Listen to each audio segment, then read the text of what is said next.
Hello friends, welcome to this channel stock market info. तो चलिए friends, ये video start करते हैं। इस वीडियो में डिस्कस करेंगे कुछ अपडेट्स स्टॉक्स को लेकर। तो सबसे पहले फ्रेंड्स, यूरोपियन सेंट्रल बैंक इन्होंने अपने इंटरेस्ट रेट्स को इंक्रीज़ कर दिया है। ठीक है, तो ये तो होना ही है। जैसे जैसे इन्फ्लेशन का पैनिक बढ़ रहा है, क्रूड ऑयल का क्राइसिस जो है बढ़ रहे हैं, वॉलेटिलिटी हो रही है, तो आने वाले टाइम में आप देखोगे काफ़ी ग्लोबल जो बैंक्स होंगे, कंट्रीज़ होंगी, अपना इंटरेस्ट रेट हाइक करेंगी। जैसे कि हमने देखा ही है कि जो हमारे जो आरबीआई इन्होंने तो अपने जो इंटरेस्ट रेट हाइक नहीं किया, लेकिन अपनी प्रोजेक्शंस जो चेंज कर दी हैं इन्फ्लेशन की, जीडीपी की, अभी तक उन्होंने रेट हाइक नहीं किया। ये बहुत अच्छी बात है। अमेरिका का भी हमने इन्फ्लेशन देखा है, वो इंक्रीज़ हो रहा है, तो आने वाले टाइम में वहाँ पर भी रेट हाइक का पैनिक इंक्रीज़ हो रहा है। तो यूरोपियन सेंट्रल बैंक ने तो रेट हाइक कर दिए हैं। इनके जो प्रेसिडेंट हैं इन्होंने ये बोला कि Iran war is talking inflation pressures, जो प्रेशर्स आ रहे हैं इन्फ्लेशन के, उसके बेसिस पर अब काफ़ी जो बैंक्स हैं वो अपना इंटरेस्ट रेट इंक्रीज़ कर सकते हैं। नेक्स्ट है फ्रेंड्स, अडानी एनर्जी ने बाय कर लिए इंटेली स्मार्ट फॉर ₹3000 करोड़। तो ये एक्सपेंशंस करते ही जा रहे हैं, कैपिटल एक्सपेंडिचर करते जा रहे हैं।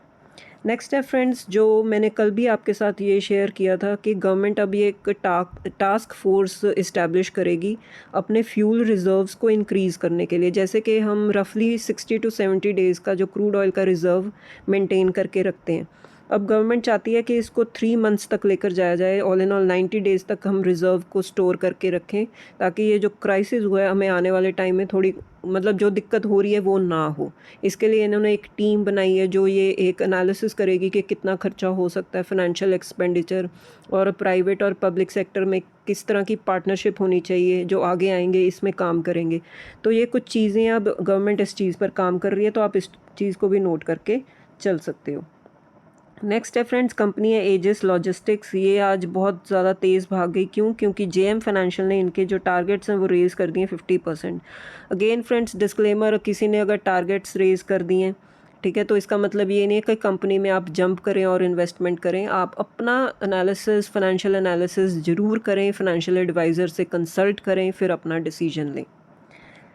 नेक्स्ट है फ्रेंड्स, जो एल नीनो हम पहले भी डिस्कस कर चुके हैं। एल नीनो का जो इम्पैक्ट है वो गवर्नमेंट पहले से ही एक कह लो ना कि एक प्रोटेक्टिव मेजर लेकर चलती है कि आने वाले टाइम में हो सकता है कुछ पल्सेस के, सोयाबीन के जो आउटपुट है उस पर इफ़ेक्ट आए, ठीक है, डेफिशिएंसी हो जाए। तो अगर किसी भी चीज़ का, प्रोडक्ट का आउटपुट कम है तो प्राइसेस इंक्रीज़ होने के चांसेस बढ़ जाते हैं। तो ये इम्पैक्ट आ रहा है। अगर कोई भी ऐसी नेगेटिव चीज़ हुई तो उसका directly impact friends rural demand पर आता है, फिर अल्टीमेटली डिफरेंट सेक्टर्स पर, auto sector, auto ancillary sector, retail sector, ये एक क्यूमुलेटिव इम्पैक्ट आता ही जाता है इकोनॉमी में। तो नो डाउट गवर्नमेंट, आरबीआई बीच में आकर पॉलिसीज़ या एक्शंस लेते हैं, ठीक है, पर एल नीनो का जो नेगेटिव इम्पैक्ट है उसको इग्नोर करके भी नहीं चल सकते। तो आने वाले टाइम में गवर्नमेंट क्या स्टेप्स लेगी, वो ये भी करते हैं कि किसी चीज़ का एक्सपोर्ट है वो कम कर देते हैं, ताकि यहाँ पर सप्लाई इनफ रहे टू मीट द डिमांड। तो देखेंगे कि एल नीनो का क्या इम्पैक्ट होता है और गवर्नमेंट के क्या स्टेप्स होते हैं। नेक्स्ट है फ्रेंड्स, वर्ल्ड बैंक ने ग्लोबल ग्रोथ फोरकास्ट को कट कर दिया 2.5%। तो जो क्राइसिस है उसकी वजह से जो ग्लोबल ग्रोथ है वो कम ही होगी, लेकिन इंडिया का वो देख रहे हैं कि 6.6% ही ग्रोथ रेट उन्होंने मेंटेन करके रखा है, ठीक है, और उन्होंने ये भी कहा है कि फास्टेस्ट इमर्जिंग इकोनॉमी ही रहेगी इंडिया। तो ये अच्छी बात है इंडिया के लिए। नेक्स्ट है फ्रेंड्स, एस्ट्रल कंपनी अब स्पेशलिटी केमिकल में एंटर कर रही है। ऑलरेडी एस्ट्रल फ्रेंड्स आपको पता है ये पाइप्स में काम करती है, ठीक है, और पेंट एडहेसिव में भी काम करती है कंपनी। अब ये थर्ड सेगमेंट में एंटर कर रहे हैं। 39 करोड़ की इन्वेस्टमेंट इन्होंने की है। तो देखते हैं आने वाले टाइम में ये इस सेगमेंट में भी कैसे सक्सेसफुल होते हैं। वैसे बहुत बड़ी कंपनी है, लार्ज कैप कंपनी है, बहुत अच्छी परफॉर्मेंस है कंपनी की। तो देखेंगे फ्रेंड्स, अगर एक लार्ज कंपनी एक नए सेगमेंट में एंटर करती है तो उनको एक लीवरेज भी होती है, ऑलरेडी उनकी मार्केट इस्टेब्लिश्ड होती है, गुडविल होता है कंपनी का। तो थोड़ा सा आप बोल सकते हो दिक्कत नहीं होती, ठीक है। तो देखेंगे अब क्या होता है इस सेगमेंट में, अब ये एस्ट्रल कैसे परफॉर्म करती है। तो आने वाले रिजल्ट्स डेफिनेटली कंसिडर करेंगे एस्ट्रल कंपनी के। नेक्स्ट है फ्रेंड्स, जैसे कि मैंने आपको बताया ही है पहले भी कि इंडिया अब रिज़र्व्स को इंक्रीज़ करने के बारे में सोच रही है कि क्रूड ऑयल के ज़्यादा से ज़्यादा रिज़र्व्स मेंटेन किए जाएं।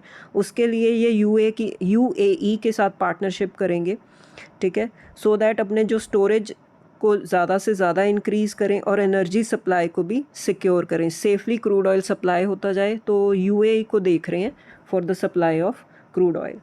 नेक्स्ट है फ्रेंड्स, जो सिप स्टॉपेज रेशो निकल कर आई है 95%। तो अब आप इसका मीनिंग देख लो, ये पॉजिटिव है कैसे कि 54.16 लाख की न्यू सिप्स रजिस्टर हुई हैं और बंद कितनी हुई हैं 51.70। तो ये एक पॉजिटिव सिग्नल दे रहा है कि इन्वेस्टर अभी भी मार्केट वॉलेटिलिटी में भी अभी भी मतलब कॉन्फिडेंस शो कर रहे हैं, मार्केट में इन्वेस्ट कर रहे हैं, ठीक है। और अगर आप सिप का इन्फ्लो देखो 30,954 करोड़ का सिप हुआ है। तो ऑल इन ऑल बहुत ही अच्छी अमाउंट है जो सिप के थ्रू ग्रो हो रही है, ठीक है। तो ये एक स्ट्रेंथ शो करता है रिटेल इन्वेस्टर्स मतलब कैसे देख रहे हैं इकोनॉमी को। आज के टाइम में भी जो इतनी वॉलेटाइल है मार्केट, वो इन्वेस्ट कर रहे हैं, ये कॉन्फिडेंस शो करता है, ठीक है, रिटेल इन्वेस्टर्स का या स्मॉल इंस्टीट्यूशनल इन्वेस्टर्स का इकोनॉमी पर। नेक्स्ट है फ्रेंड्स, एक स्टेशनरी स्टॉक है डोम्स इंडस्ट्रीज़, लिस्टेड है हमारी मार्केट में। इन्होंने एक आप कह लो एग्रीमेंट साइन किया 3.7 मिलियन डॉलर का, ठीक है। उन्होंने एक्वायर किया Reynolds writing instruments and school supplies. तो ये स्टेशनरी के बिज़नेस में है, तो इन्होंने एक एक्विजिशन किया। आप इस कंपनी को भी जाकर पढ़ सकते हो। नेक्स्ट है फ्रेंड्स, गोल्ड को लेकर, जैसे कि आपको पता ही है कि गोल्ड के प्राइसेस में काफ़ी जो है करेक्शन आ चुकी है और बहुत वॉलेटाइल है गोल्ड के प्राइसेस। तो सेंको गोल्ड जो एक कंपनी है, उन्होंने ये कहा है कि आने वाले टाइम में ये सिनेरियो ठीक हो जाएगा और मतलब गोल्ड की जो डिमांड है फिर से इंक्रीज़ होगी। लेकिन फॉर द टाइम बिंग जैसे हम देख रहे हैं कि इम्पोर्ट ड्यूटी जो बढ़ा दी है उसका इम्पैक्ट आएगा गोल्ड कंपनीज़ पर। लेकिन उससे हटकर देखें तो जो कंज्यूमर का अट्रैक्शन पॉइंट है ना, फिर भी बना हुआ है, पर किस में, लोअर प्योरिटी ज्वेलरी में और ओल्ड गोल्ड एक्सचेंज स्कीम्स में, ठीक है। ये दो चीज़ों में ना अभी भी जो कस्टमर्स हैं वो आ रहे हैं, वो अट्रैक्शन शो कर रहे हैं और उनकी डिमांड किस में बढ़ रही है, डायमंड स्टडीड प्रोडक्ट्स में। तो अगर गोल्ड का चार्म थोड़ी देर के लिए कम हुआ है तो इन्वेस्टर्स जो कस्टमर्स होते हैं वो शिफ्ट कर गए टुवर्ड्स दीज थिंग्स।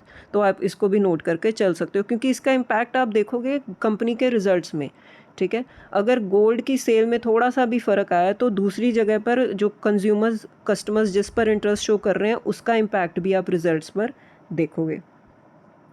नेक्स्ट है फ्रेंड्स, अगर जो इंडियन इन्वेस्टर्स जो मतलब ओवरसीज़ इन्वेस्टमेंट करना चाहते हैं थ्रू म्यूचुअल फंड, उनके लिए ये अच्छी न्यूज़ है, क्योंकि जो स्पेसएक्स का आईपीओ आया इस बार, तो आप देख सकते हो कि वो नैस्डैक 100 में लिस्ट हो जाएगा आफ्टर 15 ट्रेडिंग डेज। नैस्डैक 100 में ज्वाइन करेगा, लिस्ट तो आज ही हो जाएगा, नैस्डैक 100 का पार्ट बन जाएगा 15 ट्रेडिंग डेज़ में, ठीक है। तो जो इन्वेस्टर्स ओवरसीज़ इन्वेस्टमेंट्स में इंटरेस्टेड होते हैं, जो म्यूचुअल फंड के थ्रू इन्वेस्ट करते हैं, तो उनके लिए ये अच्छी न्यूज़ है। और अगर आप ये देखो कि स्पेसएक्स का आईपीओ है, ठीक है, तो फुली सब्सक्राइब्ड हो गया फ्रेंड्स। उन्होंने $75 बिलियन रेज़ किया है और जब उनकी लिस्टिंग होगी तो एक्सपेक्टेड है कि $135 पर हो सकती है। तो देखेंगे लिस्टिंग कैसे होगी। लेकिन फ्रेंड्स इसी की वजह से आप देख सकते हो कि नैस्डैक में कितना बड़ा ड्रामा चल रहा था कि नैस्डैक क्रैश शो कर रहा था, क्योंकि वहाँ से प्रॉफिट बुकिंग हो रही थी और कहाँ पर जा रही थी ऐसा बोला जा रहा है, अब बाद में पता लगेगा, लेकिन ऐसा बोला जा रहा है कि जो फंड है वो आईपीओ में शिफ्ट हो रहा था, स्पेसएक्स के आईपीओ में। और हम देख ही रहे हैं कि कितना अच्छा रिस्पांस मिला, आईपीओ को बहुत ही ज़्यादा अच्छा रिस्पांस मिला है फ्रेंड्स। तो हम देख सकते हैं कि जो फंड आउटफ्लो हुआ है नैस्डैक में वो यहाँ पर आया है। ये डिटेल्स बाद में पता चलेंगी, लेकिन आप देख सकते हो कि रिस्पांस तो बहुत अच्छा आया आईपीओ को। लास्ट में फ्रेंड्स DIS FIS का डेटा भी एक बार चेक करेंगे। DIS ने अपना बाइंग को कंटिन्यू रखा है 4365 और FIS की सेलिंग हो रही है 2249। सेलिंग बेशक ही कम हो चुकी है अब काफ़ी दिनों से, लेकिन फिर भी उनकी सेलिंग तो कंटिन्यूड ही है। तो ठीक है फ्रेंड्स, इस वीडियो में बस इतना ही, कुछ न्यूज़ कुछ अपडेट्स आपके साथ शेयर करनी थी। तो अब मिलते हैं नेक्स्ट वीडियो में। Till then bye bye. अगर आपको वीडियो अच्छा भी लगा हो तो लाइक कीजिए, शेयर कीजिए और चैनल को सब्सक्राइब कीजिए।